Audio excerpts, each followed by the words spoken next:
The questions you always had. The answers you were never given.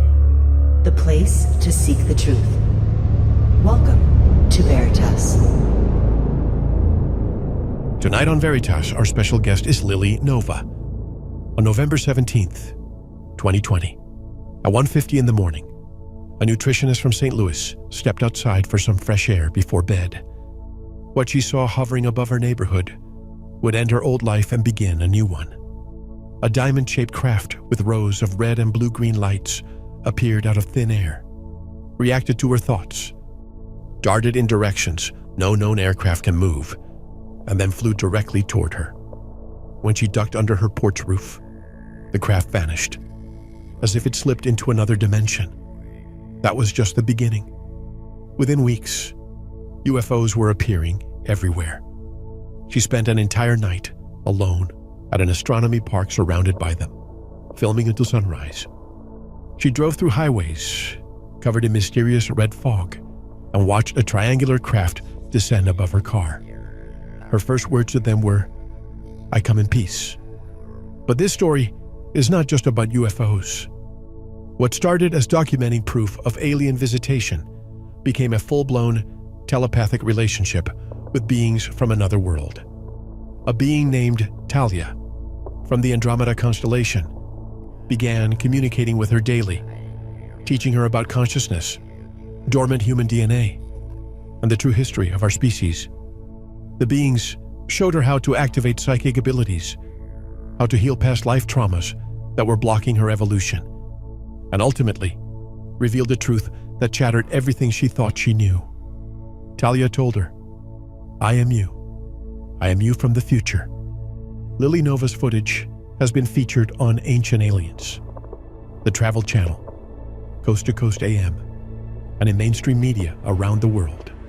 Her best-selling book, Contact, documents the entire journey, from a girl who lost her father and fell into darkness, to a woman who found the stars and discovered that the stars were looking for her, to tonight, she shares her story, her evidence, and the teachings she received from beings who say they are here to help humanity remember who we truly are.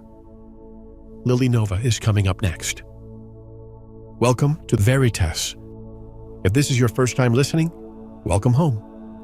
To access tonight's full interview and all of our exclusive material, simply join the VERITAS Plus family by clicking on the subscribe button at veritas7.com. While you're there, don't forget to visit the VERITAS store, featuring a range of great products, including Focus Life Force Energy. Experience the benefits with a 15-day free trial of FLFE, no credit card required. Also, be sure to explore our enhanced VERITAS Plus transcripts, offering full transcripts, comprehensive analysis, and exclusive insights for every episode. As a VERITAS Plus member, you'll receive a 50% discount on these enhanced transcripts. Want to get in touch? Be a guest on the program? Suggest someone or share feedback? Just click the contact button at veritas7.com.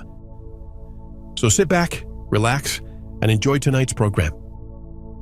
And tonight, she went looking for the stars, and they came looking for her. Her new book is titled Contact, an incredible true story of contact with beings from another world and spiritual awakening. Her website is lilynovaspaceart.com. And directly from one of my favorite cities, Sedona, Arizona, I'd like to welcome Lily Nova. Lily, welcome to VERITAS. How are you? I'm doing fantastic. Thanks so much for having me. Oh, it's my pleasure. I've been tracking you down for a long time, and I'm glad that you finally made it, but you're really busy. You have a lot of retreats going on in Sedona, don't you? Yeah, I just made a retreat coming up in May, and I'm really excited about this one because I take people to some of these very high energy locations and do a lot of guided meditations. We'll do sky watches, but I'm very excited about this one because this time we're doing a private communion with the wolf sanctuary. So we get to interact with some wolves and wolf medicine. So I'm looking forward to that. I haven't done that yet, so I'm really excited about it. I don't know why I just thought of Kim Carlsberg. Do you know Kim Carlsberg by chance?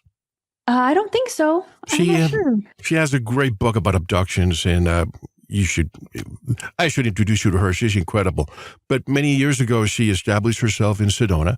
She was one of the creators of the TV series Baywatch, by the way. And she went there to Sedona, and for some reason, she had to leave because she had sky tours. And the chemtrails were just incredible all the time. So she said, I can't do it anymore.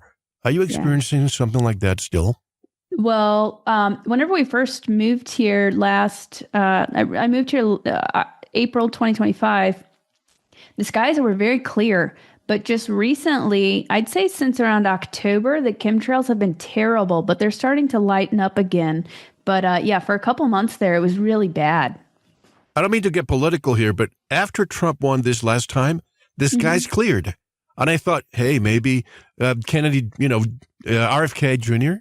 and Trump together, maybe they're finally going to take care of this. And for months, it was just beautiful. As you know, we're in Arizona. Blue skies with the fluffy white clouds. But all of a sudden, a few weeks ago, boom, it just started again. Same up there in Sedona? I'd say, just recently, it seems to have cleared up a bit, but we're still seeing them more than usual.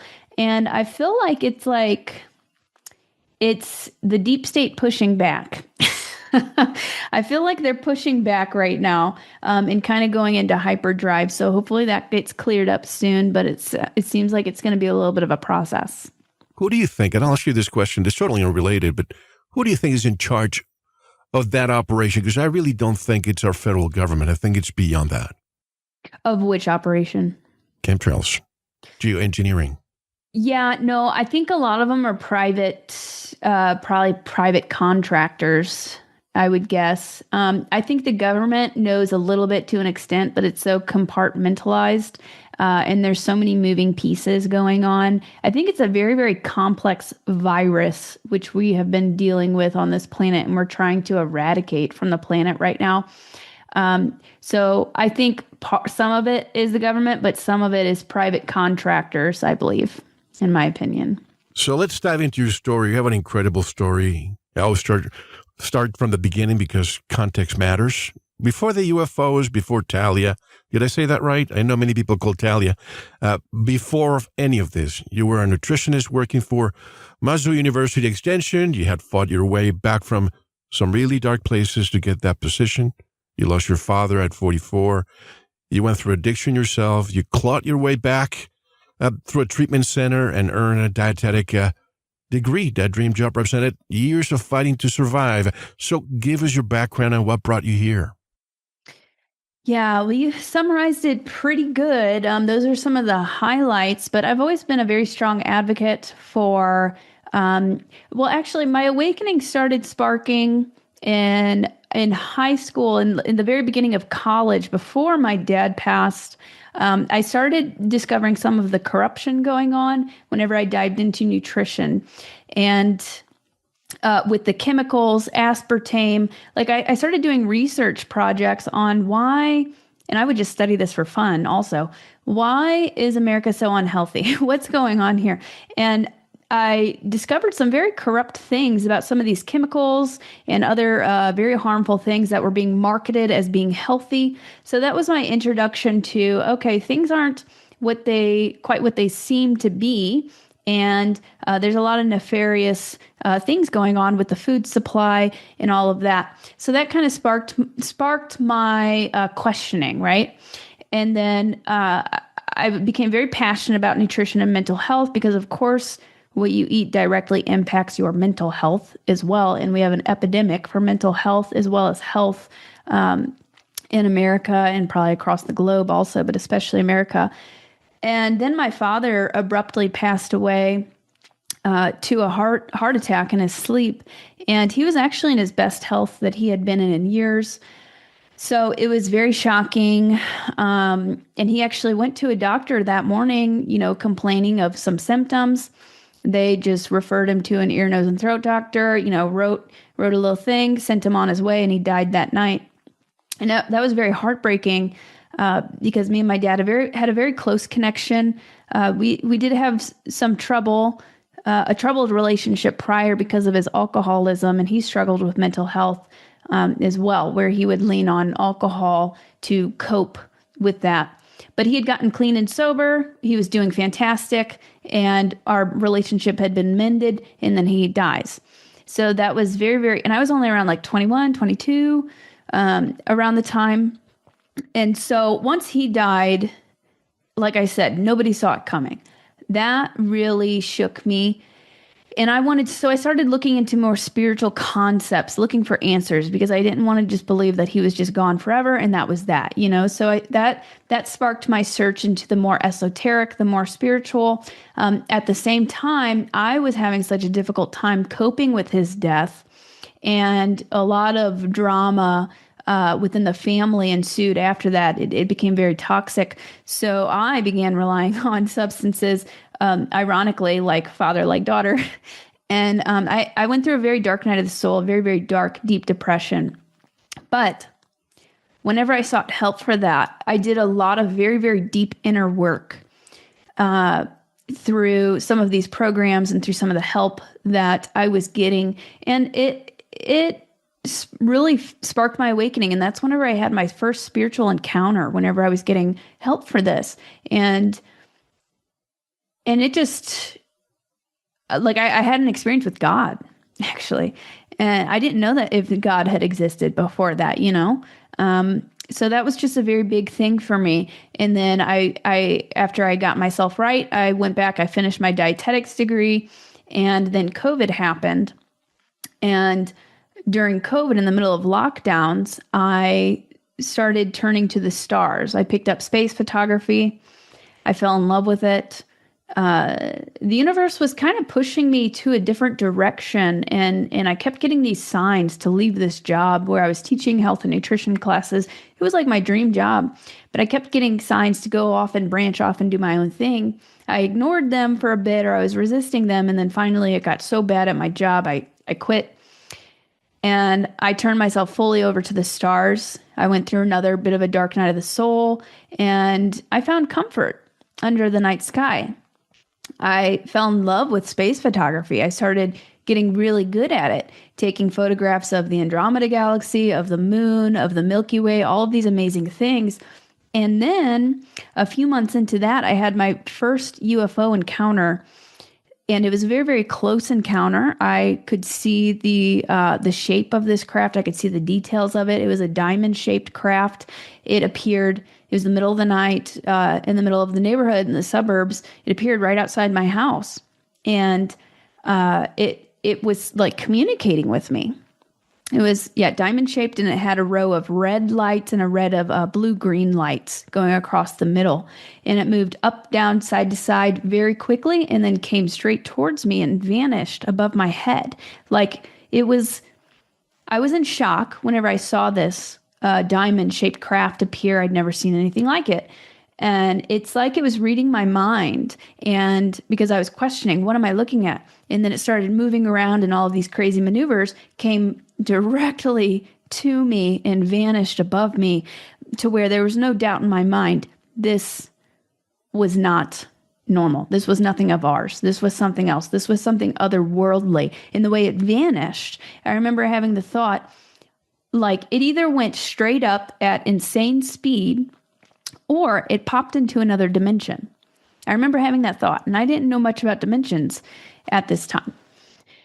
After my first encounter, well, that just blew my mind, and I'm like, okay, so we're not the only ones here. This definitely felt alien. Now what? And these craft started appearing everywhere. It's like they were following me. They would show up. My second encounter, I got this strange feeling that I wasn't alone. I was in the middle of I was at an astronomy park in the middle of the night, 1, 2 o'clock in the morning, by myself, because I would go stargazing a lot by myself at this time. And I got this strange feeling, okay, I'm not alone. And I look out and I see this hovering light to my right. I see a hovering light to my left. I see lights behind me that weren't there before. And then I sit back in my seat in my car and I look in front of me, and there were lights in front of me. And so I just started recording them and documenting it with my camera. And I spent all night surrounded by these UFOs. And from that moment on, they just started popping up everywhere. And so I was very curious. I felt like a deep soul calling to pursue that and figure out what is going on. Who are these beings? What do they want? And I kind of became an investigator overnight. So I would go out with my camera all the time looking for them. And I had an encounter shortly after that really, really changed everything for me, where I went out with my camera. I was going to the astronomy park. I was driving around. I noticed the clouds. So it was a clear night. Then suddenly these red clouds came in. They looked kind of weird. It almost looked manufactured. And so I was driving around with my camera, kind of looking for these UFOs. And I pulled into a parking lot. I just started talking to him. I was like, I know you're up there. And I have some of this on video clips. Eventually, I want to make a docu-series because I documented a lot of this journey the first year and get a lot of really cool evidence. I was like, I know you're up there. Can you show yourselves to me? And then I was just sitting there by myself, kind of singing a song. I had my camera recording at the time, just pointed up at the sky, because I had also seen a weird spot in the sky where it was almost like a clearing. It didn't look natural. So I parked there and waited. And then suddenly I got this feeling, and these three lights in the shape of a triangle right above my car, it was very hazy and cloudy. They descended through the clouds right above me. And a telepathic message came through. Yes, you're right. We're here. Wow. And then they went back up after a few seconds. They went back up and disappeared into the clouds. And that was right above my car. This is right in above my Missouri? head. Yes, this was in Missouri. Yes, near St. Louis. So what brought you to Sedona? This work. Sedona is known as a big portal. It's known for its high strangeness. There's a lot of craft around here. There's also military bases around here. So I think there's some funny business. Yeah. I feel the military knows that this is a very powerful location. And, then we also have like Bradshaw Ranch, which has been picking up some more attention lately. It's kind of like the Skinwalker Ranch of Arizona, and that's very close by. I've done some investigations, and I've had some interesting encounters and experiences there. But it just seemed to be, it's a place where the veil is very thin. There's a large spiritual community. There's a large UFO community. And so that drew me. I just wanted to try it out for a little bit. So I've been here for almost a year now. And it doesn't disappoint. I can't count how many UFOs I've seen. Tom Dongo, you know Tom, right? Yes, I do. I do know him. Yeah, whenever I think of Bradshaw Ranch, I think of Tom. Tom, you're still invited to come on this program. Be one of the last legends that I need to interview from up there. But, just to tell you a quick story, a friend of mine knew a professor from California who came to Secret Canyon a few years ago. You probably know where that is. And he was there with a permit to do some research. All of a sudden, these two guys with black overalls and an insignia of an inverted yellow pyramid with automatic weapons approached him and said, "What are you doing here?" "Well, here's my permit. I came here to do some research." "No, you won't. Get out of here right now." Yeah. So these are private contractors working for what? I mean, there's no military base. There are no military bases in Sedona that we know of. But what do you think is there in Sedona that you see black helicopters all the time? You see these military craft around it when there's no military base around it. Yeah. Well, I feel like they're probably doing a lot of experimentation, testing, because the veil is very thin. There's portals here that things can come in and out of. I think there's a strong alien presence here. They could potentially be working with some of these aliens, I feel like, in this location. This is a very big hub. So I feel like some of it could be positive, some of it could be negative. What's going on here? You see a bit of both out here in Sedona. So you later came to believe that your father's death was a soul contract, that he sacrificed himself to set you on this path. How do you hold that belief alongside the very real, very human pain of a little girl who lost her daddy? Does framing it as a cosmic agreement ever feel like it cleans, sanitizes the grief, or does it genuinely bring peace to you? Yeah, that's a great question. Well, of course, it's very hard very difficult losing somebody like that. But you learn a lot through it, and a lot of the time growth comes through pain or discomfort. It's not always comfortable. So that sparked my, journey into asking more questions, diving more deeply. And I had some very nice experiences with him where he came to visit me and even communicated with me in spirit form. And this happened after I started having these UFO encounters. It's like I became activated to where I could talk to spirits. I could perceive things that I couldn't perceive before. I began seeing angels also, which I didn't know if those were real or not. I believe they're very real. And so, yeah, that really opened my mind. And I even had an experience, I discussed this in my book, where I was contacted by, and this is pretty maybe far down the rabbit hole, but I was contacted by an ET version of him who was on a ship. And that really expanded my mind and gave me comfort that, okay, this isn't the end. This is just one role that we are playing. And I believe some of it is we're working through karma. We're learning these lessons. We're going through a big training school here on Earth, it feels like. And a lot of a wide range of experiences from difficult to fantastic. We've got everything here on Earth. But yeah, ultimately I felt it. I feel peace about it now. I didn't at first, but now I do. It was a bit of a journey, but it's, I'm grateful, and I know that I still feel his presence here and there now. So it gives me peace, and it helps me to know that I'm on the right track and that this is all serving a larger purpose. I'm going to venture and ask you this question. When you started looking for the stars or beyond the stars, was it because you were looking for a sign of your dad being up there? Well, we always bonded over space and some of the deeper questions. Like I could have those conversations with him. What is life? What is death? What comes after? What else is out there? And we used to watch like the science shows and space shows and ancient history shows and ancient aliens. He showed me ancient aliens. So we bonded over that. He was very interested in that as well. I don't think I was initially looking for him, but it was such an amazing surprise that I found him through, I'm just getting emotional thinking about it, through that deep connection with the universe and through that deep connection with space, with the stars, because it's very peaceful out there. Really, I feel like I was looking for myself and I was looking for answers, but I at that time I felt lost. I had just quit this job that I worked so hard. I got a dietetics degree, and then I was like, well, now what? I felt like I was being pulled in a different direction, but I didn't know where I was going. So it was very just healing and peaceful for me. And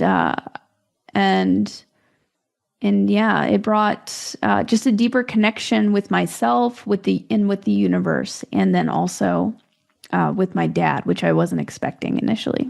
It reminds me of the movie. Your book is titled Contact, like the movie Contact.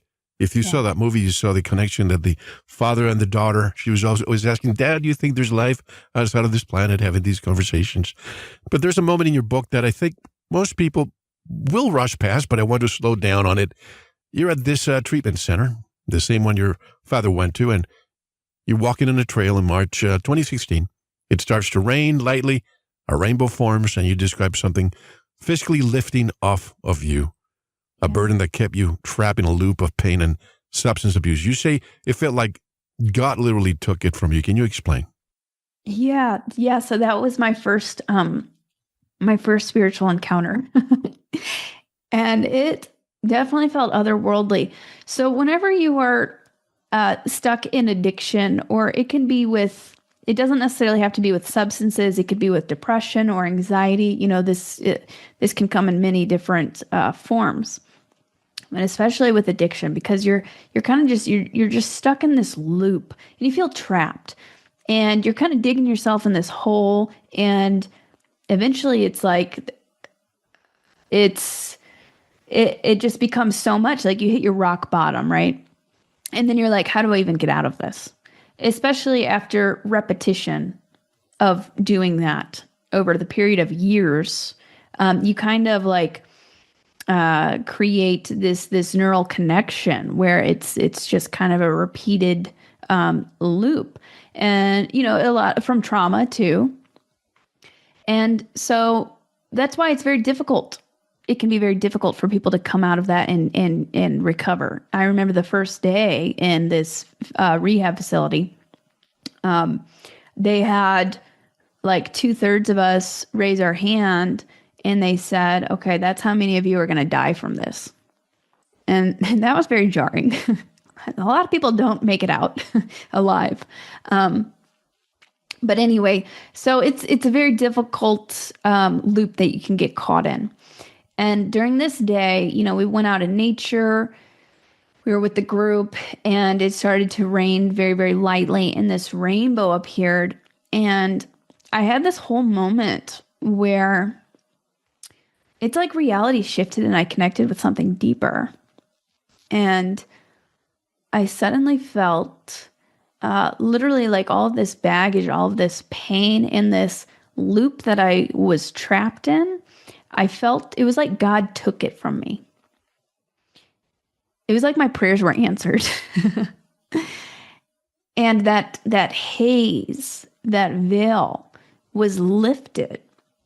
And because I had tried, that wasn't my first attempt at trying to get myself clean, trying to recover, and trying to get out of that deep depression. This was probably my third or fourth attempt at doing it. But this time was different. And yeah, it was like just a very spiritual experience. And I felt the presence of God. I had never felt that before. And from that moment on, I knew, okay, I felt it. It was like it just dissipated. And I was able to move forward, and I could see the light again.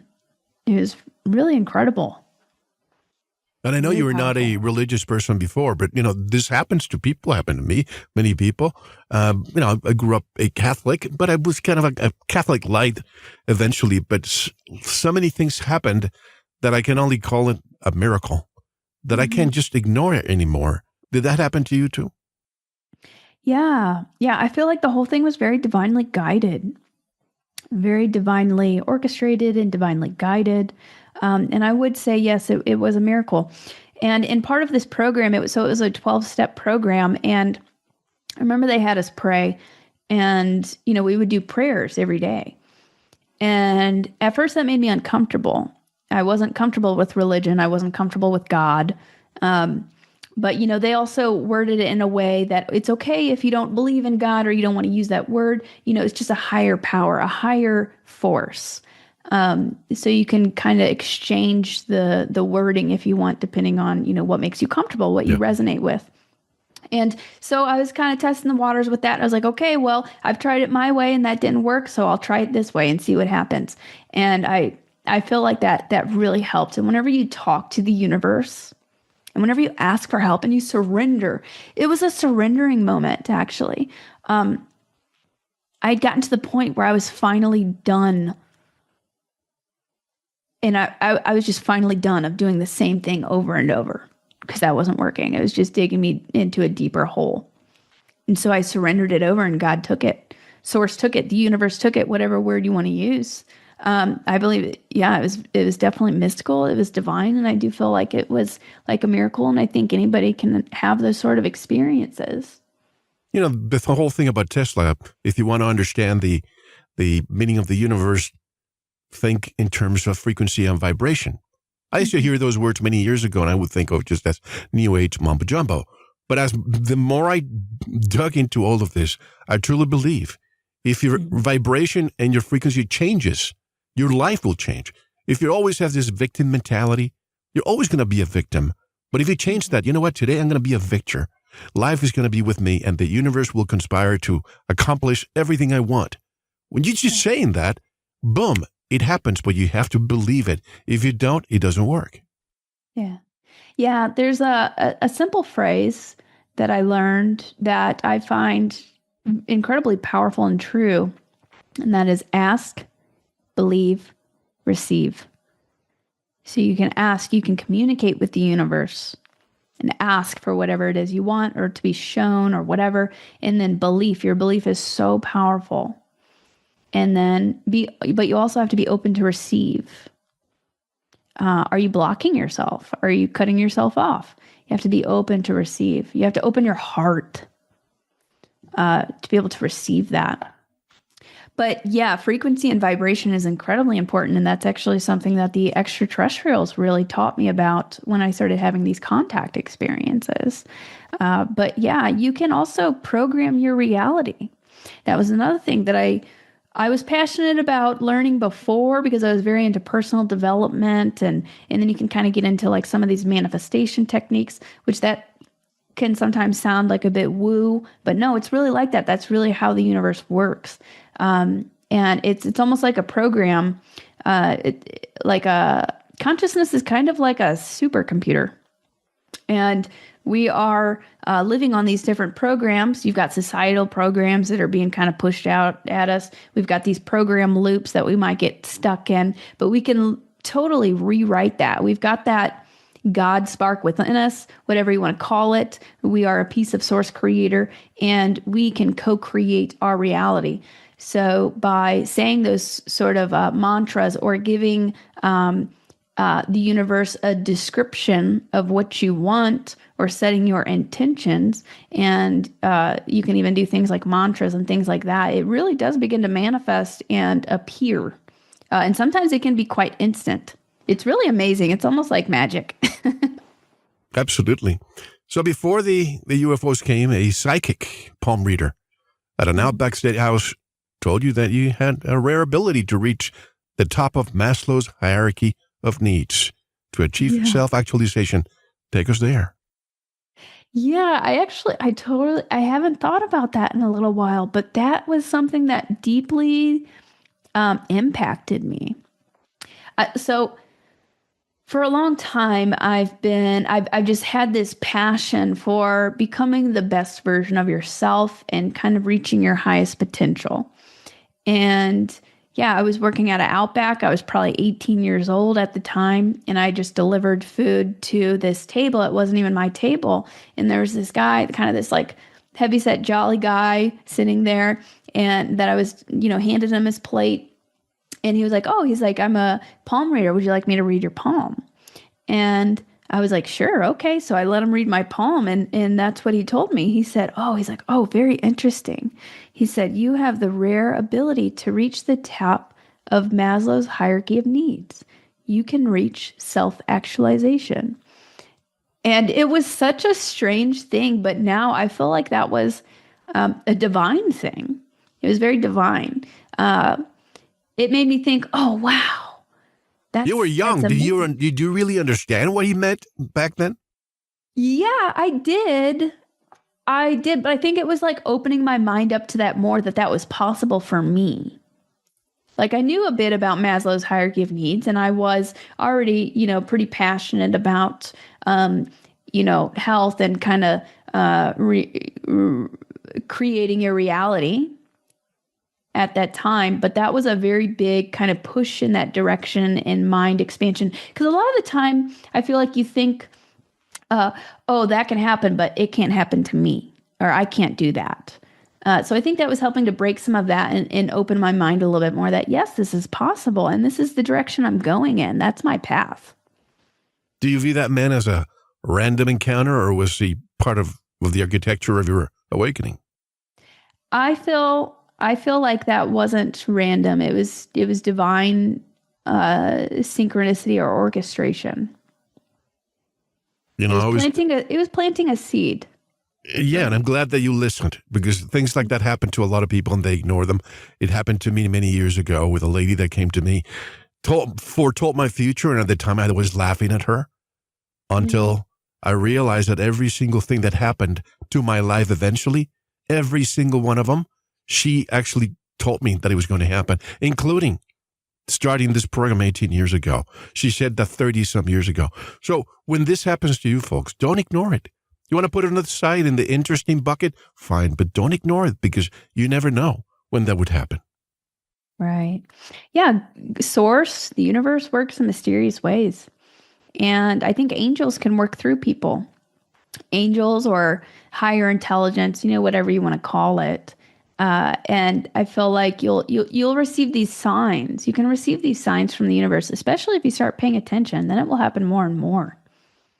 So yeah, I would agree with that. That's amazing that you had a similar experience.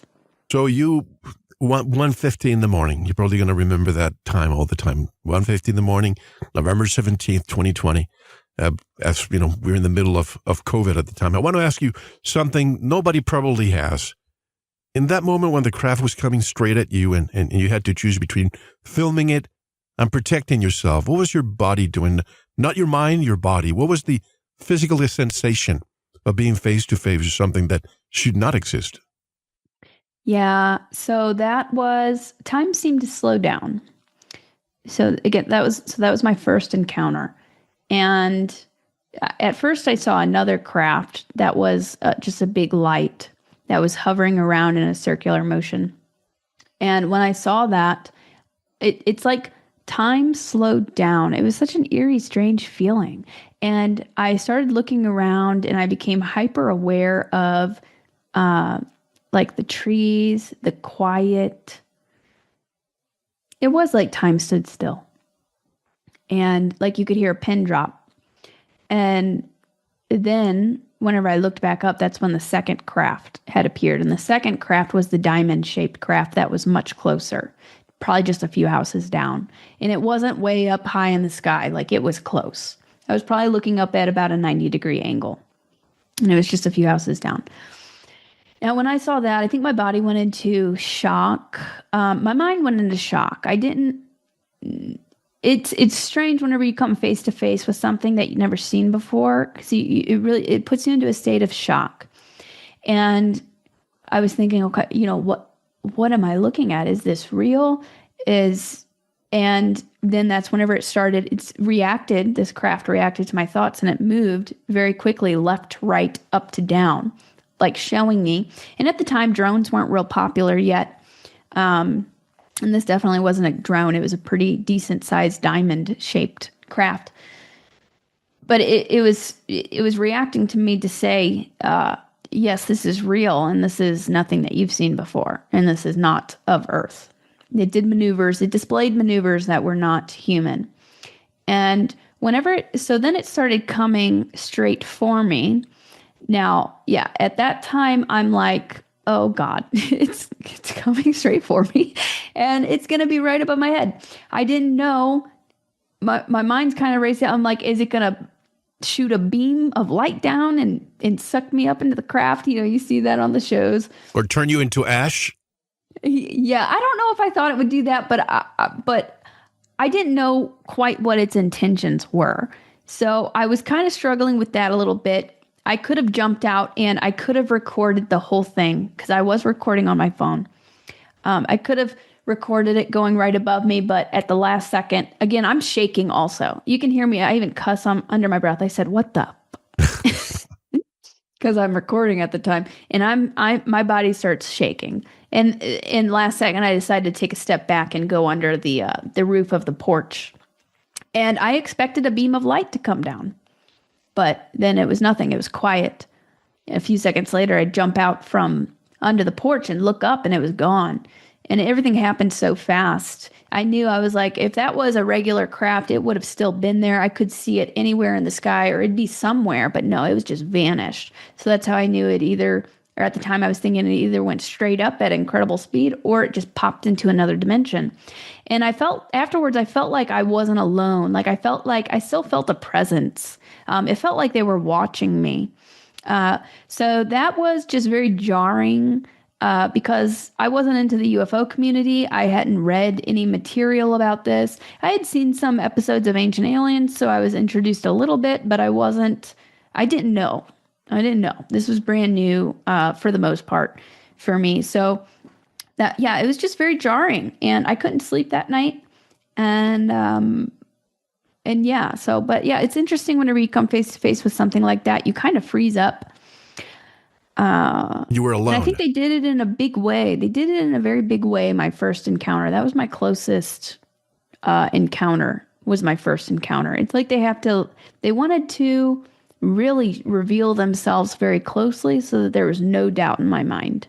And you were alone at the time. So obviously, if you're alone, you think, do I film? Do I not? Because this happened to me when I went to the East City Ranch for the first or second time. You know, James.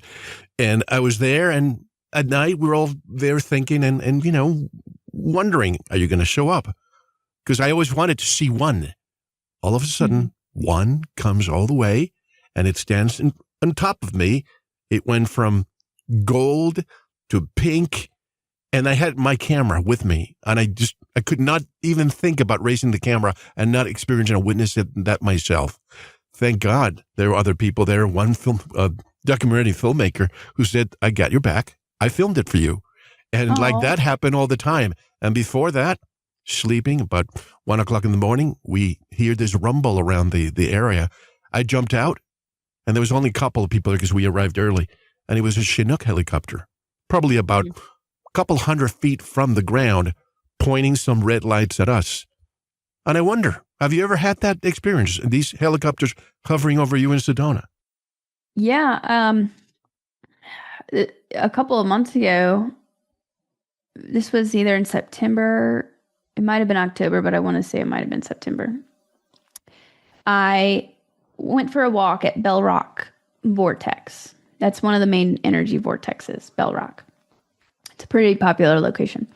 And while I was on a walk, you know, there's this kind of area around there that's kind of hidden that I like to go, and I'll like meditate or just hang out. And I actually, that day while I was doing that, I saw, with my eyes open, I saw an inner earth being appear. But I've seen her before. Her name's Kay. She speaks to me sometimes. But it's like she wasn't fully materialized. I could see more of like her energetic signature, but I saw her with my eyes open. It was like she was partway in our dimension, but mostly not. That's similar to like some people can see ghosts, some people can't. It's kind of similar to that. So I saw her standing there, and she said, "Don't trust the black helicopters," and it felt like there was like a war or something going on underground. She said there was something going on that day, and just to don't trust the black helicopters. I thought, okay, that's strange. Literally within 5 minutes, I hear 2 black helicopters, and I climb up on top of this rock, and I see they're flying. Their flight path is going basically directly over my house and over my neighborhood. So I'm like, that's so weird. Then I go home about an hour later, and again, suddenly hear that loud rumble, and 2 black helicopters appear, the same 2 black helicopters, and they're coming straight for me. They literally flew up. I pulled out my phone, and I started recording them. They flew right above my head, and they were hovering pretty close. They weren't super high up in the sky. And I filmed them going right above my head. And whenever I played back the footage, once one of them, as it gets close to me, almost above my head, flashes a bright light. I think it was taking a photograph of me. I've had other weird experiences with these black helicopters. You do see them pretty frequently in Sedona. I've had them fly directly over me, very low, quite a few times. One other time, this was back in St. Louis. There was this area that I would like to go. I would exercise there because it was like this big mound. It was actually like a nuclear waste site, but it was kind of a tourist attraction too, where you could climb up all these stairs, and it's just like a bunch of rubble. But there's a school near it, and I went there, and I started getting visions of some very nefarious things that were going on underground there, involving dark military. And so me being me, that fascinated me. I'm like, I'm an investigator, so I want to know what's really going on at this site. And so I started going up there. One morning I woke up and I heard telepathically, don't go up there today. It's not safe. I went up anyway, and a black helicopter appeared. There's no bases nearby. at this location. I'd never seen a black helicopter up there before. Black helicopter shows up, and I also have this recorded, and it circled around me, and I could see a person hanging out of the door, looking at me. Yeah, they were watching me, and they circled around me. And I believe, this might sound kind of crazy, I had such a very difficult time for 2 weeks after that. I felt very sick. I feel like they shot something at me, actually. And so then I realized, okay, whenever I get a message not to go somewhere, it's probably a good idea not to do it. You know what you just said? There's a person we interviewed a few years ago. His name was Cody Snodgrass. And probably it was the interview that almost made us shut down. Every single agency, every website, every YouTube, the whole thing. They were threatening to shut us down because of that interview. And I just found out through Ola Damagart, one of our guests, that he died about a year or two ago. And he said a helicopter came around my house, and ever since they came, I felt so sick. 2 weeks later, I'm not saying this is going to happen to you, but I'm saying that they have the technology. They sprayed something over his house, and he died 2 weeks after. So They have technology that we cannot understand, even starting with COVID and the rest of it, and the planned pandemics that they want to start. But hopefully, most people, the NPCs, I hate to use that name, but a lot of them are waking up all the time. Do you see that awakening happening more and more every day?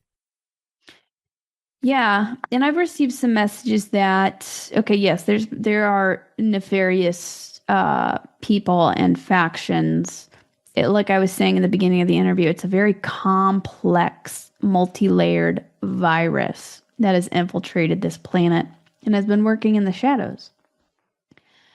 I think the awakening is inevitable, and ultimately the darkness serves the light. They keep pushing back so much. It's becoming so obvious that more people are waking up, and they're being forced to look at these things that were considered crazy conspiracies before. So I feel like we're in a stage where a lot of this nefarious things, it's being brought out to the surface. The frequency also is rising on the planet, which is pushing all of this stuff out to the surface. Like, it literally cannot remain hidden anymore. But some of the messages I've received in the last year are they, meaning the deep state, the dark ones, whatever you want to call them, the dark side, if you will, they're going to go out kicking and screaming is what I've been told. So we kind of see them lash back. You know, they'll try and lash back where they can, but ultimately I feel the awakening is inevitable, and we're in the winds of change. We can't go back to how it was before. So ultimately, even though it can be very chaotic and dark, learning the truth that's happening on this planet, like it's being pushed out into the surface to show everybody that, hey, this is real. And we're getting a really big red pill right now with everything that's going on. But yes, I do feel a lot of people awakening. I feel a lot of light coming in. The light exposes the shadows. So that's part of the process that we're in right now. Take us to February 2021. Red Clouds Night. Tell us about that story. The Red Clouds Night. Yeah, that was really crazy. I need to go through that footage deeply because I caught some really interesting things. Now, I actually described that in the beginning of the interview. That was, I went out with my camera. This was in the first couple of weeks of when I started seeing these craft everywhere. And so I was going out and I started looking for them. I was trying to investigate them. It was a clear night. Then suddenly I went into the gas station. Whenever I came out, the skies were covered. And it was so unnatural and so fast. It was supposed to be a clear night that night. To me, I got the thought, I'm like, I feel like they're hiding something in the sky. I know that sounds kind of crazy, but I felt like they were hiding something. And it just didn't feel natural. And there was this crazy red hue to the clouds. And so I just started driving around recording. It's the middle of the night. I'm by myself. I was just recording all of these strange red clouds and this red haze and red fog. This was back in St. Louis, Missouri. And eventually I started heading back home. And And I noticed a very strange spot in the sky where it kind of looked like there was a hole in this cloudy haze. So I pulled up in a parking lot and I parked right by it and I just started recording it. And I was talking telepathically. I'm like, I know you guys are up there. Show yourself. What's going on here? There's something going on here. It doesn't feel right. And then this very strange thing occurred where to the left of my car, this wave of energy, but I could see it with my eyes open. It had some sort of force to it, but it was like this wave of energy came down to right directly next to my car, and it started spinning. It came down from the sky and started spinning. And it was like two twirls that were kind of braided. And I have this on camera. You can see it a little bit. It's kind of dark. It's dark, so you can't see it super well, but you can see like this braid of energy twisting. And then that happened. That braid of energy happened right after the three lights in the shape of a triangle lowered themselves through the haze right above my car. So that happened first, actually. This craft lowered down right above my car, and I got the message, yes, you're right, we are here. And then it went back up. And then after that, that's when this energy came down and it started braiding. And that was crazy. And then it started it was like so close to my car. I was like, okay, I started getting uncomfortable. Then I'm like, okay, I guess I'm going to leave now because I don't even know what that is. I still don't even know exactly what was happening. I should tune into that more and try to remote view that situation and review the footage again. I left, I pulled down the street and stopped and looked back, and I could see a tornado coming from that spot in the sky that was opened up. I saw some darker cloud in the shape of a tornado, like a vortex. And I pulled out my camera to start recording it, and it literally dissipated right before I hit record. And so I missed that, but I did get some of the weird energy that came down beside my car. I got some of that on camera, and you can see that a little bit in the footage. And then something else weird happened too. I'm like, okay, I drove over to my house and I just sat outside in my car and I saw this shadowy thing fly over my neighbor's house. It almost looked like a shadowy dark octopus. Have you seen that like dark octopus looking craft? Yep, I have. Yeah, it kind of looked like that. This was before that happened, before that video surfaced. But it was this strange kind of shadowy looking octopus thing that just flew right above my neighbor's house and vanished. And I'm like, okay, what is going on here? I don't know if that was a portal that opened and some weird stuff got in. It was strange, but after that night, I'm like, okay. Well, they responded to me intelligently because I asked them to reveal themselves and they lowered themselves right above my car. Then they went back up. This is before you said, I come in peace. That is when I said, I come in peace. Where did that come from? I come in peace all of a sudden. Because, oh gosh, this is like bringing back memories. So that's when I was sitting in my car and I was recording that weird spot. Okay. And then the three lights in the shape of a triangle lowered itself above my car. I'm recording. So actually I wasn't pointing at that direct spot. Of course, I wish I was. That would be super viral footage. But I was recording in another direction, but I saw with my eyes the craft come down and I didn't know what to say. It just came out. I come in peace. I come in peace. Because it felt like at the time I didn't know who these beings were. So I just felt like I was following them. I was investigating them. And I didn't know if they liked that. Was the feeling that I was getting initially with some of the stuff. So I just said, I'm not a threat because a triangle craft literally lowered itself right above me. I said, I'm not a threat. I come in peace. I didn't know what else to say. Now looking back, it's super funny. And then they just raised back up into the clouds. So that's what happened. And you can hear me say that on the video footage. I come in peace. Yeah, that's very human about that response. Almost like a reflex. You did not scream. You did not run. introduce yourself. I come in peace. Yeah, I come in peace. I know you're doing something. I know there's something going on. I know you're there. Show yourselves. And then whenever they did, I was like, oh my God, I come in peace. Like, oh my God, I was right. They're here. I come in peace. I don't know. You talk about a double helix, two strands twisting, just like what you said, the braids, almost like the shape of DNA. What was this the first visual hint of the DNA activation message that will become central to your entire contact experience? Yeah. That, and actually, I think that might have been the second time that they showed me that, because now I'm remembering footage from my second and third encounters. I was recording these hovering lights they were kind of moving like a bumblebee. They would hovering over the tree line. It was like these orange lights, and they would move up and down and side to side, and it's like they were going back and forth. And I was recording them, and later in reviewing the footage, I noticed in the sky there was something very similar, like a double helix braid that looked like a strand of DNA. So, and I didn't see it at the time, or I didn't notice it until reviewing the footage later. So that would have been the first time. And then, the second time would be what I just shared, the Red Clouds night, where that triangle craft revealed itself. And then after that, they started showing me, I started noticing these double helix clouds. It was like they would manipulate the clouds into a DNA shape. And then at the same time, it was like they were telling me, they were hinting at me, DNA, look into the DNA. They were dropping breadcrumbs for me. There's something more to the DNA. And, scientists say that 95% of our DNA is junk DNA. It's dormant. It's not doing anything. These ETs were telling me, no, there's more to the DNA. It's doing something, and you need to look into this because it's incredibly important.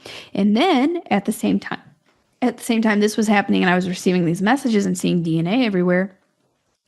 The jab came out. This is COVID, and they say that it alters your DNA. And then like a red flag, like I felt an immediate red flag that, oh, our DNA is incredibly important, and they're trying to alter it through this jab, and it's not good. I got a really bad feeling about it. So they were kind of teaching me about that too at the same time. I was going to mention something about what you just said, but I'll leave it for part 2, because that's when YouTube usually shuts down saying, oh, you're talking about all this stuff, medical? No good, but we'll leave that for, a part 2. But MUFON, Mutual UFO Network. I love a lot of people from MUFON. I've also had people telling me, hey, I've been investigated for 10 years, and now all of a sudden my case is gone. All the records are gone. But in your case, did they really understand what they were looking into? Because they call it very peculiar. Did they understand what it was all about? Yeah. So when I went through that about a 2-week period where in the beginning, where I was seeing UFOs everywhere, and it was like they were following me, they were appearing everywhere, I started looking up, okay, who can I talk to about this? There's got to be somebody who knows that they're here and that could maybe help me with what I'm experiencing. And I came across MUFON. And so I contacted them. I told them what was going on, and they were quick to organize a Zoom call with me. And I had the whole chapter, the whole St. Louis MUFON chapter on the call. Well, I don't know about the whole chapter, but it was a big group of them. And they were asking me about what I was, what was going on, my experiences. And they felt very, they said that my case was very peculiar. They said that normally people will have like one sighting, but I had about 13 in a 2-week period. And they said that was very odd. And they also seemed to be kind of worried for me.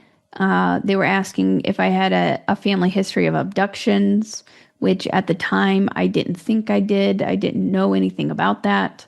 And they almost felt more fearful about what was happening. But I felt in my heart that it was, there was something bigger to it. There was a bigger purpose behind it that didn't feel fear-based. And So I feel like I kind of quickly outgrew even what a lot of the kind of nuts and bolts people that study UFOs. I feel like I outgrew that very quickly because I was starting to interact and communicate with them, and it felt more going towards, well, they took me down a spiritual journey, really. And it had a lot to do with consciousness. And they asked me, I remember they asked me, they said, well, have you been doing anything lately that could be attracting this, or what have you been doing lately? And I was like, I don't know. Well, I've been stargazing. I've been doing space photography, so I'm out at night a lot. But the other thing I said, I've been studying the science of consciousness. And I do feel like that was a really good precursor or a foundation to be able to have these sort of experiences, because it opens your mind. And it really is, it's all about consciousness, and it's a consciousness shift. It's an expansion in your consciousness whenever you start having these experiences and start opening your mind to, okay, we're not the only ones here. And you can achieve so much through consciousness, almost like superhuman abilities through consciousness. And so, yeah, I was sending them so much footage, and I think they probably got annoyed with me. I don't know. Annoyed? I would be jumping up and down if I'm doing this investigation. Did they ask you if you had been abducted? What's that? Did they ask you if you had been abducted? I believe they did, but I didn't think that I had, or I didn't really know how to answer that because I didn't remember anything. Looking back on it, I believe I've probably been on the ship quite a number of times where I don't remember. Here's something interesting. Around the same time, you discovered that buried inside the COVID relief bill, which costs all the inflation, by the way, folks, in case you go to the grocery store and find all these prices, a lot of it is because of that bill, was a provision requiring all U.S. intelligence agencies to share what they know about UFOs within 180 days. Why would they mix that there? But you described this as a massive confirmation UFOs were suddenly in the mainstream conversation for the first time. I remember before that, Lily, if you ever went to TV, they call you, they invite you, and after you leave, they edit 90% of the whole thing and they ridiculed you. Not anymore. What do you think is happening? Yeah, that was a massive confirmation, because a lot of people didn't believe me whenever I first started having these experiences, and they mocked me and thought I was seeing things or making things up. And then when I saw that the COVID relief bill came out and it had that part, and it was kind of hidden, like I don't think that was I don't think a lot of people knew about that, but it was kind of like sneakily put in there. And then that's when I realized, oh, that this is really happening. And I'm at the forefront. I know there's been people who have been working on this for decades and decades and decades. But at the time, I didn't know. I was like, oh my God, they're contacting me and it's really happening because the government wants the information on them now. Like, this is serious. This is real. So that was a major confirmation for me, and that helped me to, that guided me to continue pursuing it. The last question I'm going to ask you for this segment, and this is a tough one, because the more you get into this, the more you feel isolated. You know, you can't tell anyone because you knew, you would sound crazy. That this in-between state where there's an old identity. I mean, I used to be a businessman, or still are, but it's almost like you have two different personalities. You talk to people, you have to, downgrade what you're talking about so that you don't sound crazy. So that causes relationships to fall apart because the evolution makes people uncomfortable if you talk about it. So I want to talk about this when we come back. Tell people, how can they learn about your work, your new book, and your retreats and your activities in Sedona? Yeah. So you can find me on lilynovacontact.com. LilyNovaSpaceArt.com also works. It takes you to the same website, or Lily Nova Contact. And I do frequent updates on my YouTube channel. I have some of my footage on my YouTube channel as well. I cover different things. I do a lot of psychic tune-ins now, or share messages and things that I'm seeing. This helped activate extrasensory perception. So I'll tune into. Lately, over the past year, I've been tuning a lot into kind of what stage we're in and what's going on. And sometimes I'll get glimpses of things going on behind the scenes. And I help to bring a positive and uplifting message to people about what's going on in the awakening that we're experiencing in this massive consciousness shift. So I'm very active on my YouTube channel, and I do the retreats. I've got one coming up in Mount Shasta this summer, which is also a very place of high strangeness, a very high energy. And oh my God, it's such a beautiful, amazing place. You'll experience strange things in Mount Shasta and Sedona. Those are two very big hotspots for the United States. So I do retreats there, and I have one coming up in Sedona in May, which has slots available. Well, where I'll be taking people to different high energy locations. We'll be doing sky watches and also visiting the wolf sanctuary. I hope they're listening so they don't spray the sky during that time. But that's a different story. We have one more hour to come with Lily Nova. This is Mel, and you're listening to VERITAS. Don't go anywhere. Here's a track from Truth Frequency. You won't hear anywhere else. If you like what you hear, you can get the full track at veritas7.com on the page for today's guest. We used to sit up late, just the two of us, talking about space, about what's really out there. She was the only one who'd listen. I always knew she'd find something.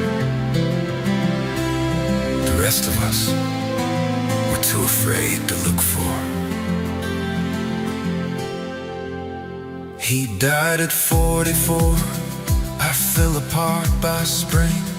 Stood before a room of strangers, couldn't say a thing. I'm creative, that was it, the only truth I owned. Then the lockdown hit, the sky cracked open, and I was not alone. The stars don't come by chance. They know who's in the dark. A diamond cut the November sky and read my beating heart. She stepped outside at 1:50 in the morning. I was already there. She just couldn't see me yet, but I made sure she looked up. Red fog, empty road, I come in peace, I said. 3 lights fell, a spiral turned like DNA inside my head. I filmed it till the camera died. Nobody believed a word, but I kept going back each night because something had to be heard. They burned her in another life for saying what she saw. They laughed at her in this one, but she kept showing up. That's my girl, that's my blood. I didn't leave her, I just changed the way I show up.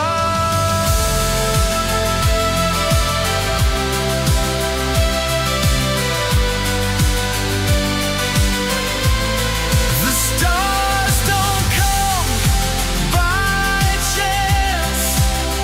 No, don't shine without a cause. She wore my face, she cried.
right here. I was always right here. Keep looking up, Lily. The stars don't come by chance.